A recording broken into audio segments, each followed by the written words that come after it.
Renungan Katolik, mengenal diri, mengenal Allah 4 tingkat keberadaan menuju kesadaran ilahi. Sering overthinking dan gampang reaktif, itu karena kita sering terjebak di level diri yang salah. Ternyata, ada 4 tingkatan diri kita, dari yang paling luar sampai ke hati Allah sendiri. Yuk, bongkar rahasianya. Saudara-saudara yang terkasih dalam Kristus Yesus, Tuhan kita. Dalam perjalanan iman kita, panggilan untuk mengenal diri adalah sebuah gerbang menuju pengenalan akan Allah, para bapa. Gereja telah lama mengajarkan bahwa siapa yang mengenal dirinya, ia mengenal Allah. Namun, seringkali kita terjebak dalam permukaan diri kita, dalam kegaduhan pikiran dan emosi, sehingga sulit menemukan kedamaian dan hadirat Tuhan. Mari kita telah 4 tingkatan keberadaan diri kita, dari yang paling luar hingga ke sumber terdalam.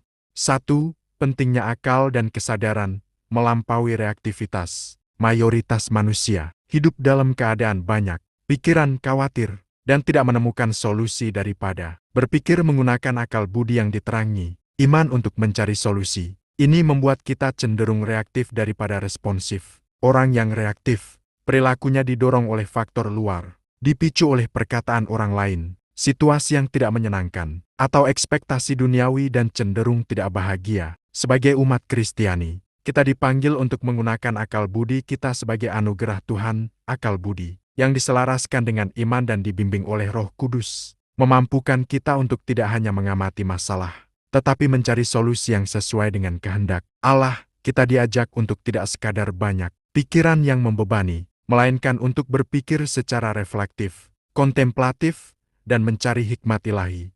2. Membaca diri sendiri. Ikra kitabaka, membaca kitab dirimu, cermin hadirat Allah. Dalam tradisi spiritual universal, ada ajakan untuk membaca kitab diri sendiri, ikra kitabaka. Ini berarti mengobservasi diri dengan cermat dan jujur, karena segala sesuatu yang terjadi pada diri kita kembali kepada diri kita sendiri, melalui pengamatan diri yang cermat, yang dalam Katolik kita sebut pemeriksaan batin. Kita dapat melihat pola-pola dosa, kebiasaan buruk, tetapi juga anugerah dan talenta yang Tuhan berikan. Diri kita adalah cermin hadirat Allah. Dengan memahami cara kerja pikiran kita, emosi kita, dan motivasi terdalam kita, kita dapat mengenali di mana Allah sedang bekerja dan di mana kita perlu menyerahkan diri lebih dalam kepadanya. 3. 4 tingkat diri, menjelajah kedalaman jiwa. Mari kita selami 4 tingkat diri yang memampukan kita memahami kompleksitas keberadaan kita. Aku satu true source, Allah Bapa, sumber sejati dan keintiman ilahi.